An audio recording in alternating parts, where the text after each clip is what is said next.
The following is a presentation of the Mat Talk Podcast Network.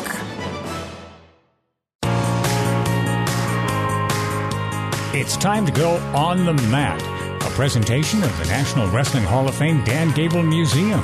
It's brought to you by Rolling Ford in Shell Rock.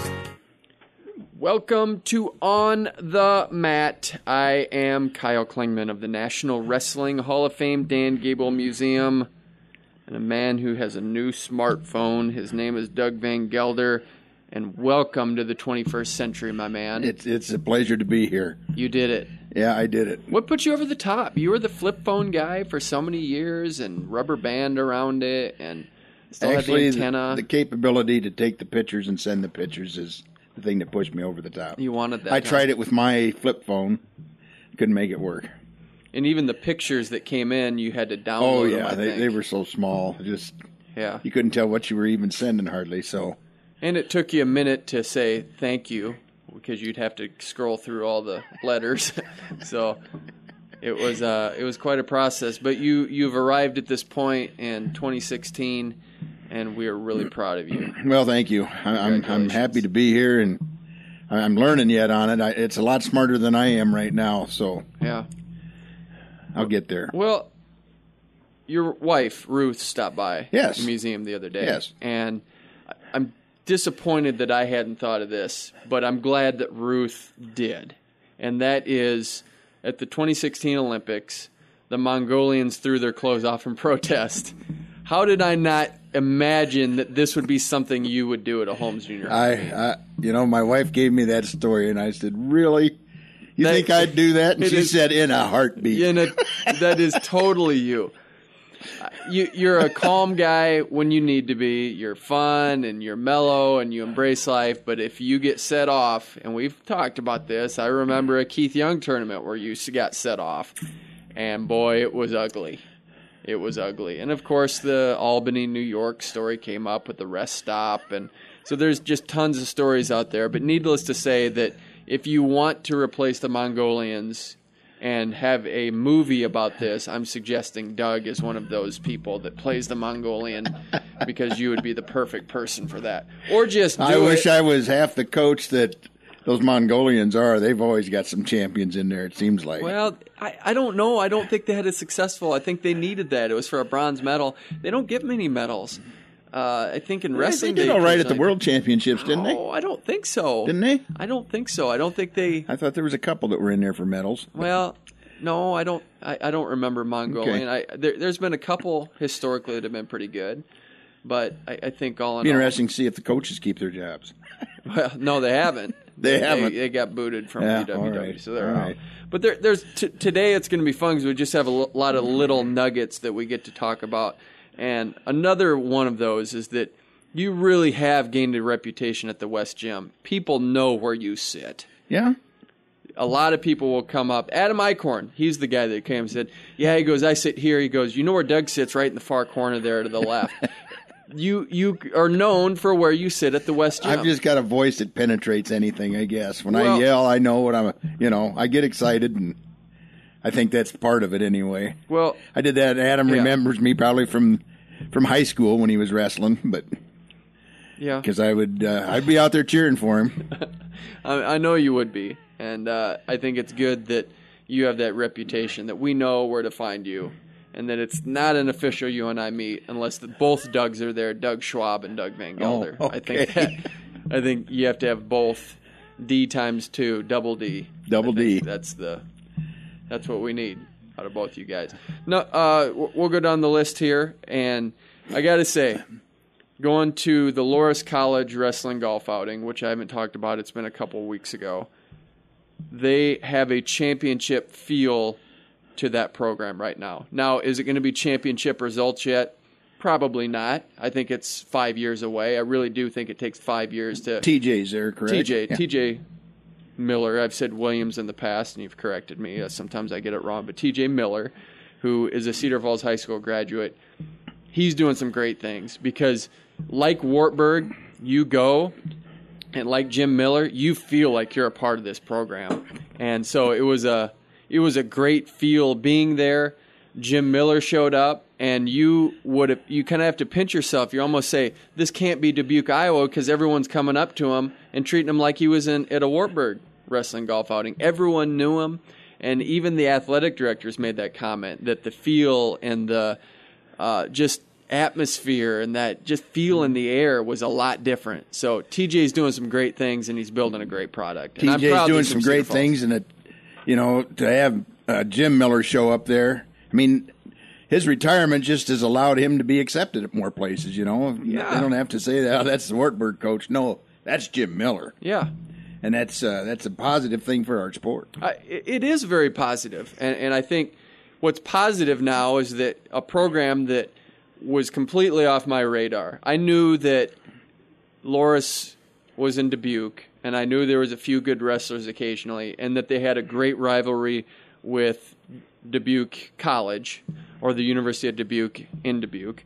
I knew there was a great rivalry. All of a sudden, with TJ going there, I want to learn about what the history is. I didn't even know until a couple weeks ago Tom Kettman went to Loris and was a national qualifier. So my learning curve and my knowledge is increasing just because TJ is in that program. So that says a lot about what he's doing. And I love that it's a Cedar Falls High School kid doing great things out there. And I hope that Cedar Falls High School is smart enough to embrace that there's some really great people that have come through the high school through athletics that are doing some great things. And I think TJ Miller's at the top of that list. And couldn't be more proud of what he's doing. I think of TJ, and then I think of Daniel Twito.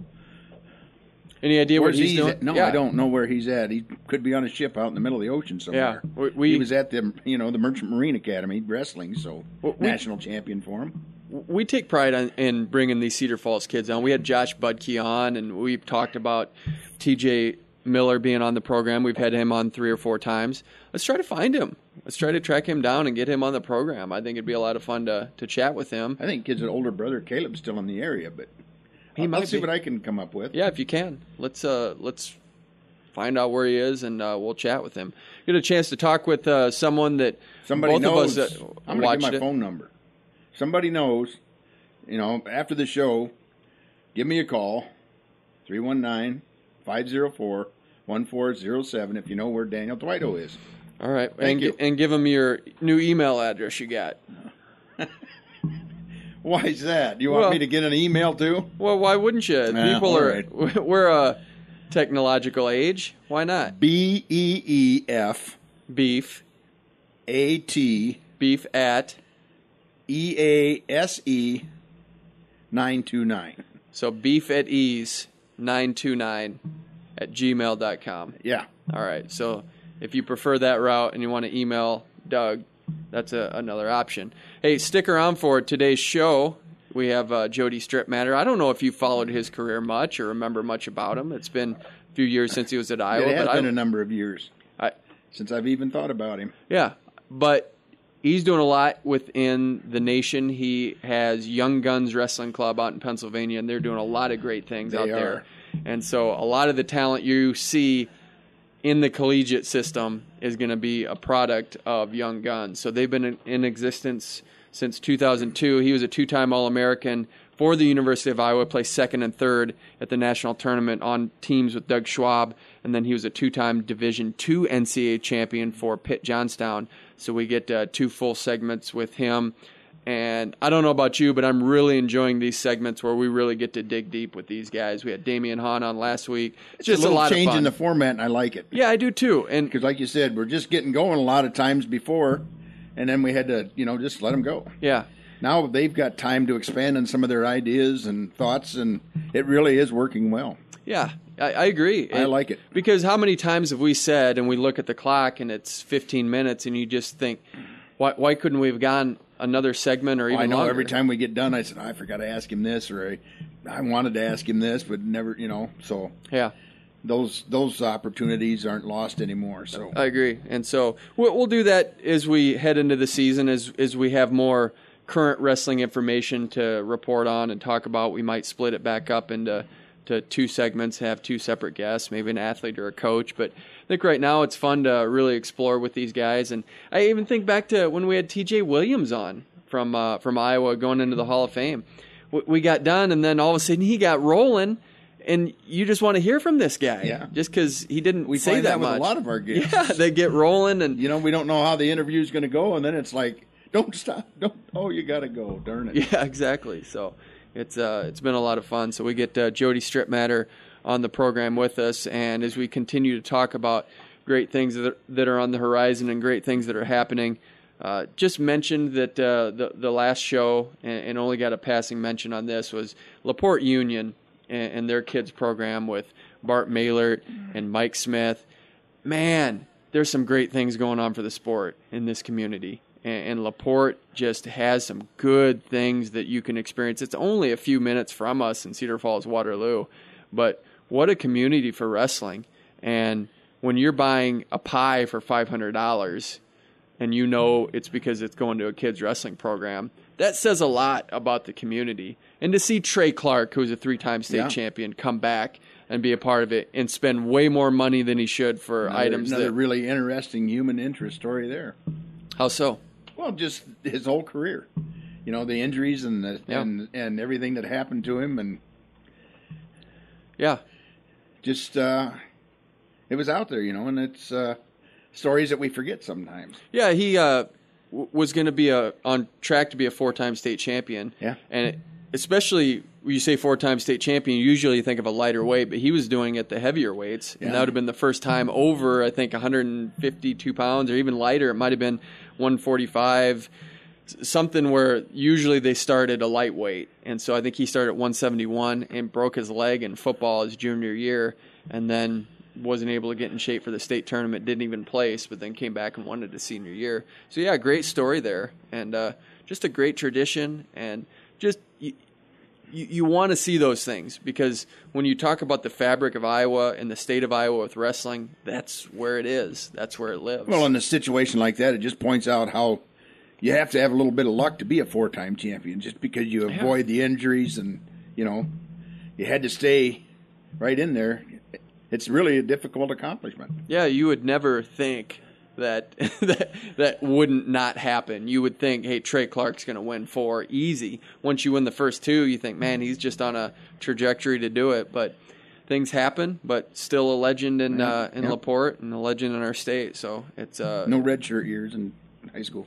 Well, maybe that's another topic of discussion. If you get held back at some point, sometimes they might give you a redshirt year, your 8th grade year, or something like that. So it's pretty neat to see as we go forward and look at what's coming up with the season. I think so much is going to be dependent upon Oklahoma State's number 1 right now in a lot of polls, but it's just going to be fun to see what Penn State does with a lot of this talent that they have in redshirt, or will they redshirt? The preseason polls just, they're not real accurate. No, they aren't. They're just basically how many points you got returning and how many you got ranked in the top 8. That's the way Wynn does it anyway, and it's but that's scientific. It's all subjective. Yeah, it's subjective, and I think it's a good way to generate interest and get people talking about what's coming up, but. Penn State's got so much talent waiting. They have so much talent waiting, and it's just going to be really hard to knock off Penn State. But, hey, look at Ohio State. They have 3 returning NCAA champions, and they're not number 1. I don't even think they're – I'd probably put them in top 5 right now with Oklahoma 3 returning. State's number 1, and they don't have any returning champions. Yeah, it's a funny thing. And so team balance really does play a lot right now. You do have to have a lot of depth. Their champion graduated, so. Yeah. And that's the other thing, too. Guys moving up, guys moving down. Tomasello, it looks like, is going 133, so he's going to move up a weight class from 125. How will he do there? And that surprises me at 125 pounds. I thought Tomasello from Ohio State was a lifer at that weight. I really did. I thought he was going to be 125 for life, and for him to bump up to 133, that did surprise me a little bit. So it's going to be a lot of fun to see how he does at that class. Are starting to find out you just reach your optimum strength, and that's where you got to be. I think the days of where you're really cutting back, I mean, that's got to be a long-term thing for a lot of these guys that go, into the international style. It's a long, you got to change your whole lifestyle to get down to a weight because of the spread that they've got now for, the Olympics, only 6 weights. Yeah. So, yeah, it's going to be fun. Yeah, it's going to be another great season. It'll be good. Also talking about just little nuggets of things that have happened. Jim Miller was the guest speaker and one of the honorary captains for the Waterloo East homecoming, and so he went back and spoke to the Waterloo East entire school, and that was fun. He spoke for about a minute. He knows that you can't keep their attention much longer than that, but good message from Jim about how Waterloo East changed his life and the product that Waterloo East had at the time. And I think he has a great point when he says a lot of times someone might believe in you more than you believe in yourself. And I think that's what happened at Waterloo East. That's a good coach. That is a good coach. And I think Chuck Patton was the guy that started that for him, especially going into Northern Iowa and just saying, hey, why can't you? And that's just been a big Jim Miller principle, is who says you can't? Why can't you get to that level? And as we started the segment with TJ, I think he's thinking that big picture too. And believe me, there's going to be hurdles along the way that you're going to have to deal with. And both of those guys could tell you about those and what those are going to be. But I think a good coach sees well beyond what's in front of him. He sees the potential at the end. And I know you were in that game. You probably saw that too when you coached. You saw potential past what they could be at that point. Well, you see the kids, the ones that always bother you most are the ones that have the talent but just don't want to do anything with it. That's at the age that I was coaching at, that's what you see. That was hard to take sometimes, but then that was a real challenge to get that kid to commit to the sport. Yeah. And I could get them, for maybe 6 or 8 weeks, but then once something in the spring came or whatever, they were off and they were gone, had no interest in doing freestyle or anything in the summer. So for a lot of them. You think you reached your potential in wrestling in high school? Close? In high school, yeah. Because, we didn't have a junior high program where I was at. And we used to have to wrestle a lot of the schools like Bellman and Britt and Forest City. There was... Those were long-term programs that probably had kids, that had wrestled since they were 4 years old. And it was a whole new sport for where I was at Grundy Center.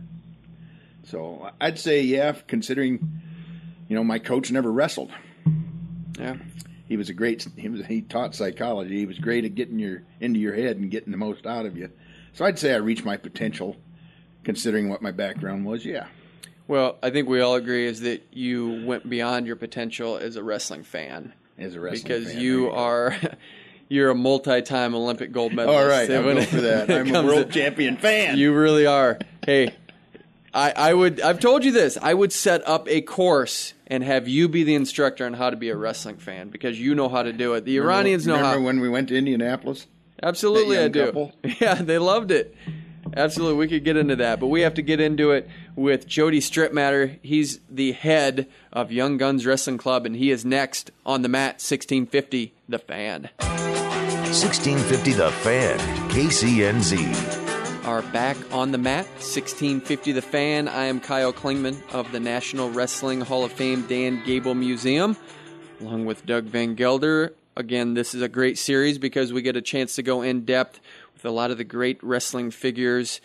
And this person, Doug, we talked about, is really advancing the sport in a big way right now. He is the co-founded Young Guns Wrestling Club out of Pennsylvania.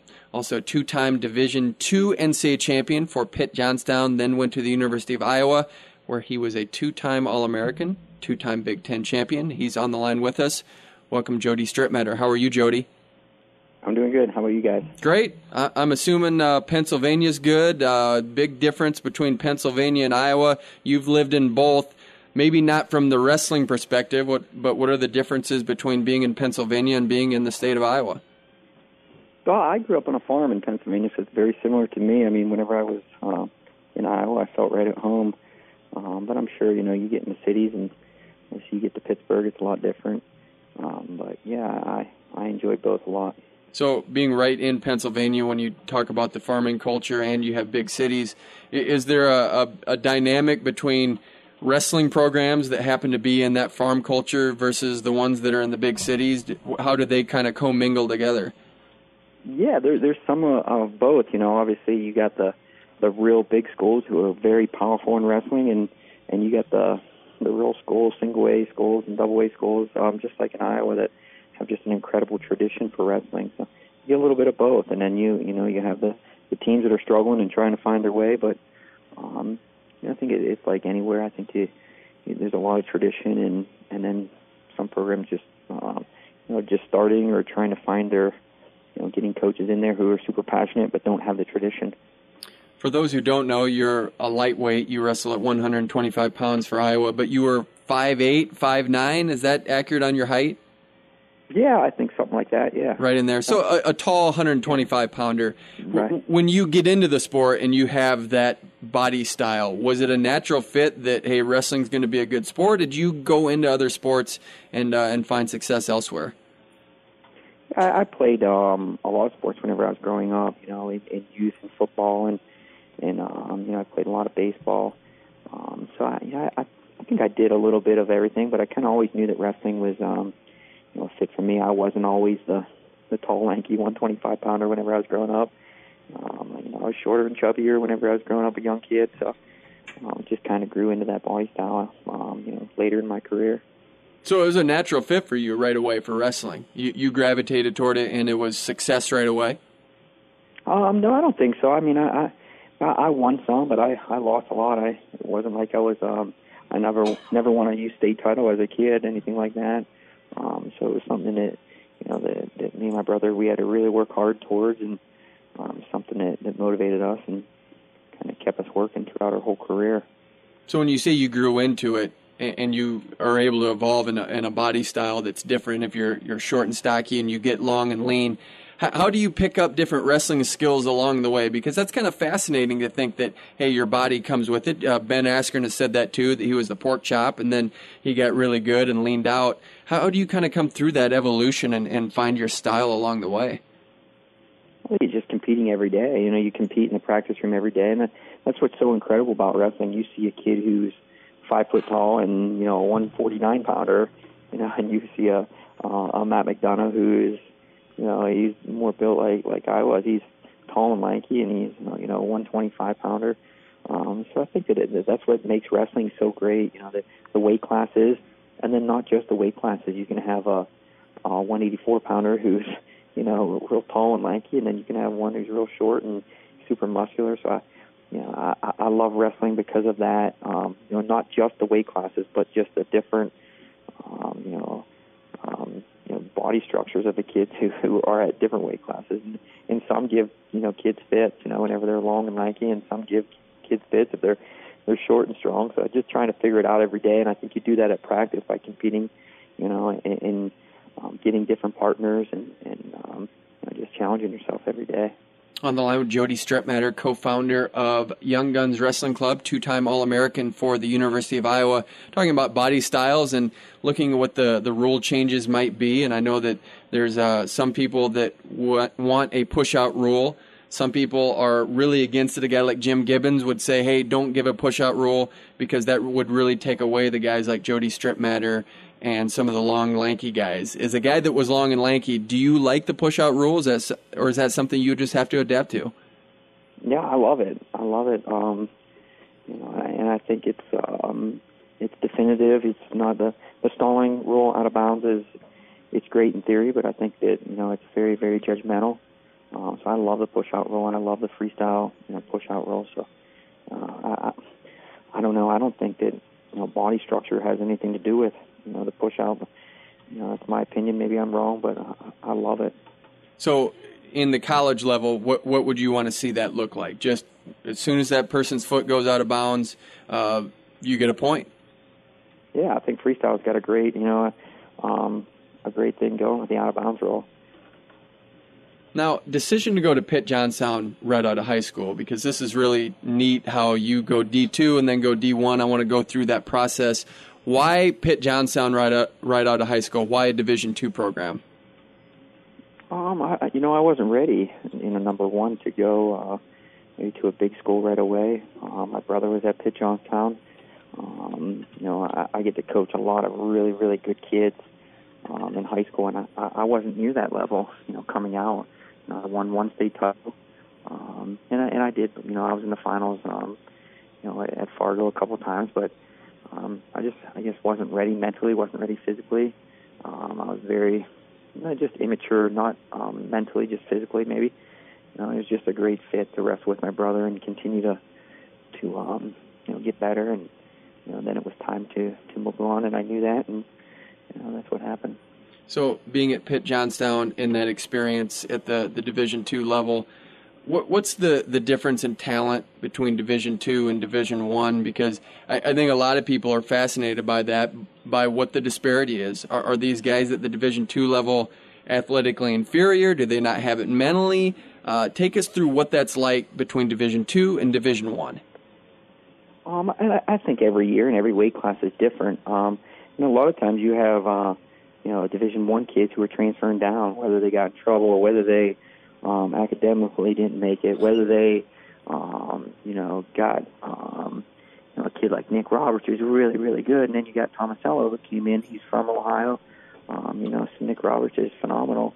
But Nathan Tomasello, who is one of the best kids in the country, stepped in front of him. So I think that the talent is really, really good. The depth of Division II, can't match the depth of Division I. The Division I depth is unbelievable, even at the NCAA tournament and dual meets throughout the year. But there's some really, really good kids in Division II that people don't know about, and maybe they're like me, they weren't as good in high school and they just keep developing and getting better, or whether they go Division I and something happens for whatever reason they transfer to Division II. So yeah, the talent is very, very good. It's just obviously the depth of Division I is outstanding. Was that part of your plan to end up at the University of Iowa? Growing up, and I don't know how it happened in Pennsylvania, I got a video of Coach Gable whenever I was young, probably 7th grade, 8th grade, something like that. And ever since I seen that video, I wanted to go to Iowa. And I knew that I wasn't ready out of high school, and it's weird. They have a 4-time recruit that they just signed, Eric Juergens, and so I knew that that I wanted to be a 125 pounder, and it just wasn't a good fit. They had Eric, and so I knew I still wanted to go there, though I didn't want to give up on that, and I knew if I went maybe to a smaller Division I school, the chances of transferring were not good. So I knew if I just went to Pitt Johnstown and just did the right thing every day, just worked my butt off, that there was a chance. It wasn't a plan or anything like that. It was just, hey, there's a chance that dream can still stay alive. And that's what happened. And, transferred to Iowa and became best friends with Eric Juergens. And now we still have young guns together. So it's crazy how the world works that way. So you went 2 years to Pitt Johnstown, and then you came to the University of Iowa. Where along the lines did you finally come across and say, hey, this is time, I'm ready, I can compete at the Division I level? Take us through that transaction of how you approached the University of Iowa to get there and get your transfer from Division II to Division I. Yeah, as a competitor, I guess I always thought I was able to compete. My freshman year at UPJ, I got third at Midlands. And I lost to, I think it was the kid who was in the NCAA final, Division I that year. So I was placing in Fargo. I was in the Fargo final, the junior national final. So as a competitor, I knew that I could do it. But whenever you're from Pennsylvania and you only win one state title, it's hard, and especially back then. Now it's different, with the different social media and different wrestling coverage, it's a lot different. But back then, you're only a one-time state champion, and outside schools like in Iowa was not gonna come looking at you. So it was just a dream of mine, and I know everyone has different dreams, and that's what we preach our kids to have dreams and follow them. Don't let anybody else kind of to tell you your dream. But so anyways, my sophomore year, which was my brother's senior year, and I kind of knew in the back of my head, hey, if I'm going to transfer, this would be a great time. John will be graduating, and that year I won the Midlands, and our coach had talked to the Iowa coaches, saying that I was interested in possibly transferring after the season, and they got to look at me, and it just kind of fell in place. And after the year, he released me to Iowa, and I went up to visit and fell in love with it, and competed there the next 2 years. Did that was during the era of Jim Zaleski and Tom Brands was there as an assistant coach.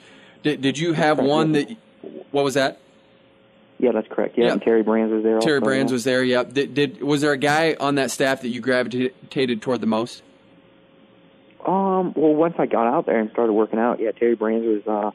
It was 2000, and he was trying to get ready for the Olympics that year. So, whenever I went out, it was the spring of '99. I got to wrestle with Terry a lot, so he was still competing. I think the weight class was 127, something like that. And so I got to train with him and work out with him a lot. So.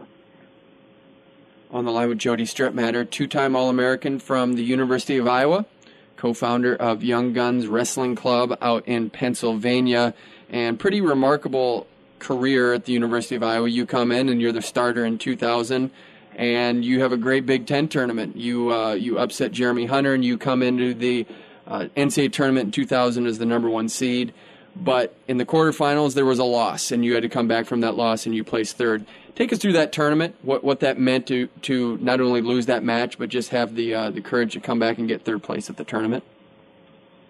Yeah, it was hard. I mean, I had such a good season, and going in the tournament, see the first, and hurt my knee the first match, but no excuses. I mean, I just didn't wrestle the way that I could have that tournament, and it was my mistake that I got hurt by a kid getting on my leg. So we always talk about defending your leg and how important it is, and I don't know if I gave up the takedown that first match or not, but I know I wasn't the same wrestler the entire tournament after that. So but it was extremely important. Iowa State was beating us the entire tournament.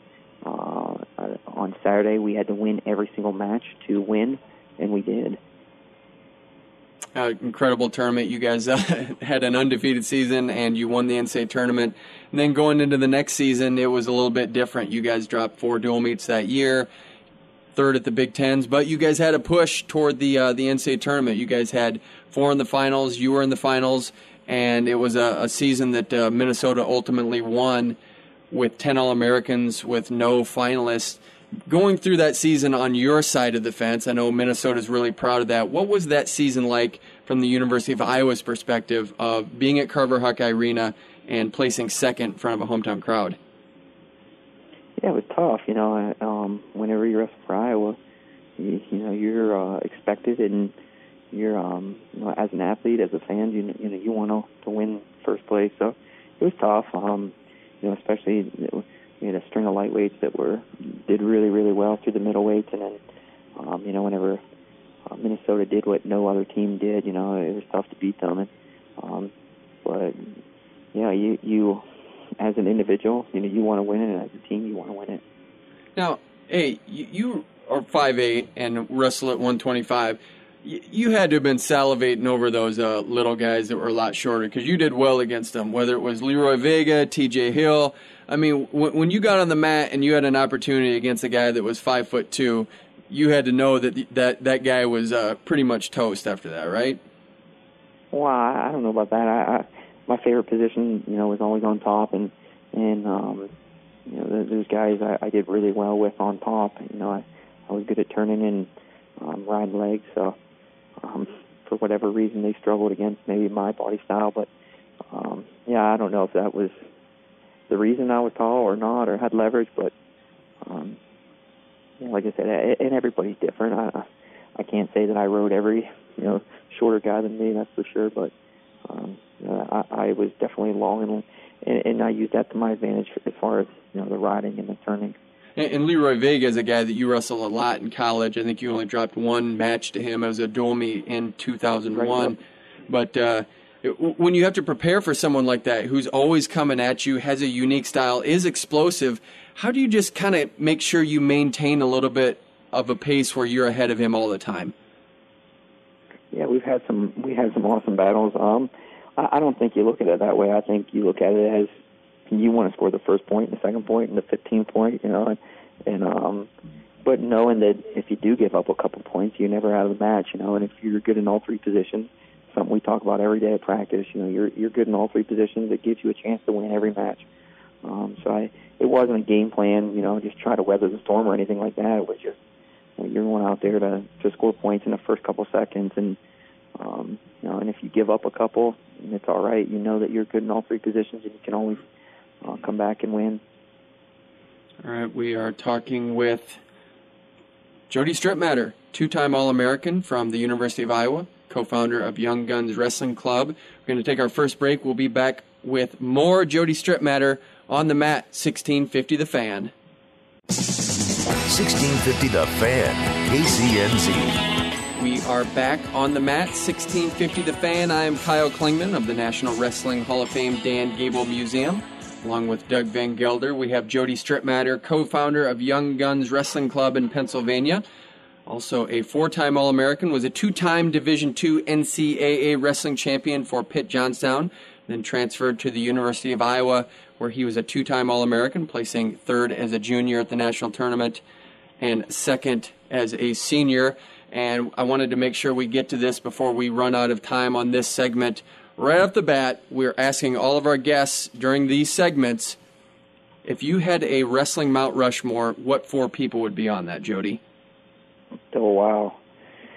Well, that's a great question. There's so many people in my life that have influenced me, But geez, that's tough. There's so many again, and fortunately, I don't know if I can answer that question. I mean, fortunately, I've been around a lot of them. That my heroes growing up were the Brands brothers and Coach Gable and John Smith. So, there's some of the names who kind of influenced me, but. Well, those are the first four. So you got Tom, Terry, Gable, and John Smith. So I think that's a pretty good Mount Rushmore if you want to stick with that. Yeah. Kel Sanderson, he's been someone who a lot of our kids have gone to in the past couple of years. Who've he's done a great job up there at Penn State. Certainly, he was he was a little bit different. There's other guys I looked up to whenever I was younger, and Kel competed at the same time I did. So. Looked at him differently just because he was in the same era that I was. So, but he's done an amazing job for the sport and as a competitor, as a coach. So, yeah, and there's a lot I can go on, but sure. Growing up, there's four that I named earlier. All right, that's certainly guys who. Siamese twins, and it counts as one. Yeah, there you go. We can do that. There you go. Yeah. Hey, a guy that potentially could be on there. Someone might put him on their list. A guy that you wrestle a lot, Stephen Abbas, three-time NCAA champion. You wrestled him in the finals in 2001. What was it like wrestling him? He had a great skill set, quick, explosive. When you're on the mat with him, we talked about how you want to get to your offense. It's kind of hard against a guy like that who is so explosive and so powerful. You were on that side. What was it like wrestling Stephen Abbas? Oh, yeah. I mean, you guys are asking me questions I haven't thought about in 15 years, but yeah, he's tough. I mean, he's the reason he wins. He's, like you guys said, he's explosive, he's fast. He was a great competitor, and it didn't matter, folk style, freestyle. He's very good. What were those practices like in the Iowa wrestling room, especially during that era? Because Doug Schwab's here at the University of Northern Iowa. You had Zadok, you had T.J. Williams, Eric Juergens, who you mentioned, and then yourself. I would think it had to be a pretty special room as far as just what happened in the practice room and what you were able to get out of those practices. Yeah, absolutely. And then you add in, back then in the Hawkeye Wrestling Club, you had Mark Ironside, Mike Mena, and Tom and Gary Bryant. So there's so many guys. You can just go on and on and on. TJ might have been a little bit too big for me as a 57-pounder, but guys that you could learn from and drill with. And so every day was different as a challenge. And I think that's what I was saying earlier. You want to challenge yourself every day, and that environment was incredible. You can go with someone, with a Juergens one day, and he's trying to underhook you and ankle pick you like crazy, and then you go with Schwab the next day, and then you go with Brand, and they all bring something different to the table, and you just learn so much every day. And I think that's important. You don't wrestle, and some kids, they want to have the same partner every single day, and you may learn some. If he's a leg rider, you may learn how to get out of legs, but you don't learn, a whole lot else. So I think that, that environment was incredible. It was I always say it was a dream come true for me. growing up in Pennsylvania, and I always wanted to be in that wrestling room, and and then every day it would be just a complete battle. Is it hard being the lightest weight in a wrestling room, because there's really not any guys that are going to be lower weight than you? You've always got to bump up. Is that a challenge, being the lightest weight? I don't think so. I mean, there's always red shirts, and there's always kids that you can compete with. They may not even be the starters, but hey, there's always guys to work with. I never looked at it that way. I think you always want to challenge yourself. You always want to get partners that challenge you. And sure, you can go with some younger guys, and you can go with freshmen and maybe get some confidence in your scoring. But I never looked at it that way as far as weight. How about a Brands Brothers weight workout? Are you impressed that you were able to keep your arms after one of those? Yeah, I always tease the kid. I mean, after you go through a Brands lift in the morning, and I had a hard time gripping my pencil. For your first class. After that, I didn't have power steering in my truck, and I was trying to park downtown. Oh man! Steering, I couldn't lift my shoulders. It's intense. And I think a lot of kids, they'll go in a weight room and they'll do a set, and then they talk, and then they do a set, and they don't really know what weight training is. On the line with Jody Strittmatter, two-time All-American for the University of Iowa, and want to talk about what you're involved with right now, Young Guns Wrestling Club. And I think this is a great thing that you're doing here, because so much of the talent that we're seeing in college and even coming into college is out of your program. Why did you decide to start this? This is such a cool concept. Yeah, I mean, it's been 14 years now. And Eric and I were at the University of Iowa, and Eric came up to me one day, and he had a guy that proposed a club idea to him, and it was in Michigan. And he had done some camps up there, and we just kind of talked, and I was trying to find myself after college, what I was going to do. I had always talked about going back to medical school, and I just decided, hey, let's take a break. We'll move up there and see how it goes, and if we don't like it, you can always come back and do whatever. So we went up there and fell in love with the concept and the coaching and helping kids. But I did, I'd been away for a couple of years, and I was like, hey, we can do this and do it where we want to do it, So, I decided to move back to Pennsylvania, where my family was. And Eric at the time decided, he was going to move back to Pennsylvania. So we started here, and it started off, and it took a little while, it took a couple of years, and then he decided that he wanted to be back in Iowa, where his family was. So he moved back there, and kind of just has taken off. In the last, like I said, 14 years, it started slow and just kept building every year. So with so much talent, I know that colleges are going to be looking toward a lot of these athletes that are coming out of your program.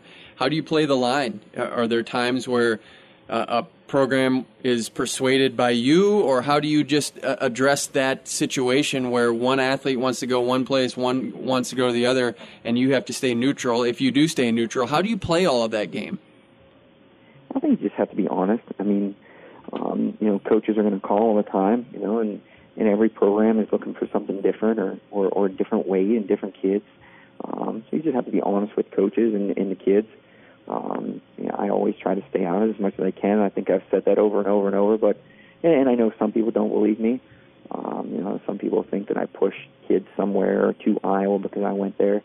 I had a great experience at the University of Iowa, but that was 15 years ago. And I don't want to talk a kid into going to college and then it's not the right fit for them. So I know there has to be a right fit for you as far as weight class, coaches, academically, and everything. So we really do try to stay out of it. If kids come to us, we'll offer the best advice we can, but it's advice as to where's the best fit for you, not advice as I think this place is better for you. Right. You can ask them questions. Do you like being in the city? Do you love the city? Do you like going to sporting events and professional games and all that stuff? And or do you want is that a distraction to you? And what kind of things do you like? So we do guess, try to encourage kids to go to the place that feels like it's the best fit for you, where you have an amazing relationship with coaches, where you have a great relationship with the wrestlers on the team, not just where, well, they need a 125-pounder and you're going to be a 125-pounder, so that's where you need to go. It has to feel, like everything's right, not just, one thing's right. Penn State has won 5 out of the last 6 NCAA championships as a team. You talked about your decision to go to the University of Iowa. Of course, you're from Pennsylvania. Looking back, if you had to do it over again, knowing that Penn State was so close and you had that opportunity, do you think you would have gone to Penn State instead of Iowa? Well, things are different now, right? Cal has made, and Pennsylvania wrestling has always been great, at the youth level, at the high school level. And Penn State was good whenever I grew up, but they were never winning national title after national title after national title. So things are different now. And maybe as a young junior high kid, if I'm coming up and they're the ones winning national title after national title, sure, that's intriguing, right? I mean, you've heard the Brands brothers say it, that Penn State's doing a great job right now. So I think that, hey, whenever you're winning, it certainly helps recruiting. So I don't know. To go back, I don't know if they were winning national titles. As a young kid, I think that's very appealing to young kids. They're winning and winning year after year after year. So I don't know. Times were certainly different whenever I grew up. And again, I'm not saying that Penn State wasn't good. They just weren't winning multiple national titles after each other year after year, and 5 out of 6 or whatever. That was Iowa whenever I was growing up. They were winning 8 in a row and winning. I think my junior year was the 7th in a row. So they were the ones that kind of everyone in the country wanted to be like. There's a name that Iowa Hawkeye fans are excited about. His name's Spencer Lee, and you know him very well through your program. What can Iowa fans expect out of this great talent? Yeah, he's a great kid. I mean, off the mat, a phenomenal kid. He wants to win. The kid is a winner, and he wants to win as an individual, and he wants to win as a team. I think people are going to be really, really excited about him when he steps on the mat. I don't know if he'll redshirt or want to start right away. But whenever he does step on the mat for the first time, I think there's going to be a lot of excitement. Again, he's great in all 3 positions, and that's something that really excites me. I talked about loving that mentality and that top position, and I think that can set you apart from a lot of wrestlers. He brings a lot of excitement. He's super passionate about the sport. He's super knowledgeable about the sport, and I think the fans of Iowa are going to love him. So if we were to go live right now, you and Spencer Lee, I know you're a little bit heavier. What would that look like? Yeah, a little bit. Yeah. Well, you're quite a bit. I'm just trying to give him a little bit of love here. But if you guys went live, how would that match go down? No, it's fireworks. It's great. He pushes me. I'm old, and I'm getting close to 40. He pushes me. He's in my face every second, and I'm a little bit bigger and longer than him, so I give him a good feel, and it's a lot of fun. He at the end we're dead tired, and he's smiling, saying how much he loves that kind of a workout. So it's a lot of fun. If he gets on top in freestyle, can he gut wrench you? Absolutely. So what my ribs are going to break. I've heard that he's tough on top. Oh my, yeah. And again, it don't matter. I mean, like Lace, gut wrench, turn folk style, tilt, bar arms. Yeah, he gets that concept that there's a reason there's all 3 positions. Well, he won at 110 internationally. Is he going to fit into 125 pounds? Yeah, absolutely. Okay. Yeah, absolutely. I think there's no problem at all.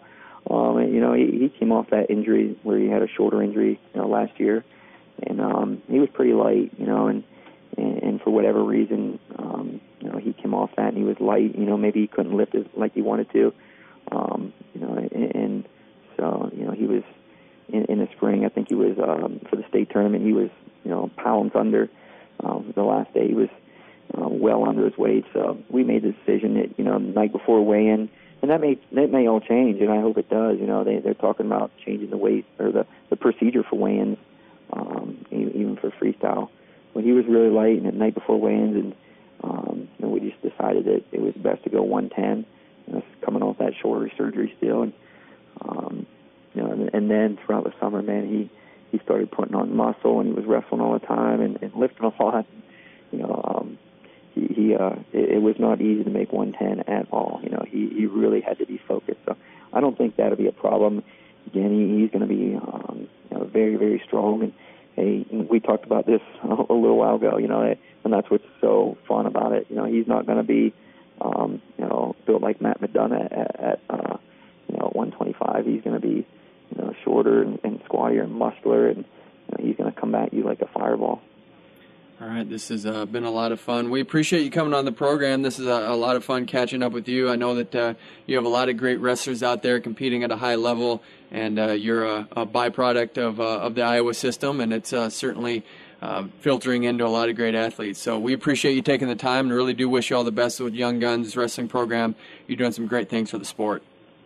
I appreciate it, guys. Thanks a lot. All right, that was Jody Strittmatter, 2-time All-American, 2-time NCAA champion Division II, Doug, and you just can tell the guy has a matter-of-fact way, and he just knows how to get things done. And couldn't be more excited about being able to have that opportunity to watch Spencer Lee. Where's his camp located?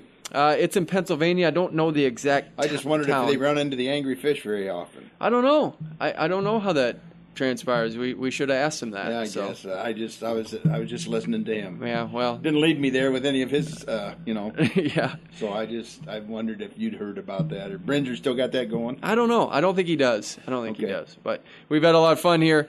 For Jody Strittmatter and Doug Van Gelder, I'm Kyle Klingman. You've been listening to On the Mat on 1650 The Fan. You've been listening to On the Mat, a presentation of the National Wrestling Hall of Fame Dan Gable Museum, and brought to you by Rolling Ford in Shell Rock on 1650 The Fan, KCNZ. This show is part of the Matt Talk Podcast Network. For more wrestling podcasts, head over to MattTalkOnline.com.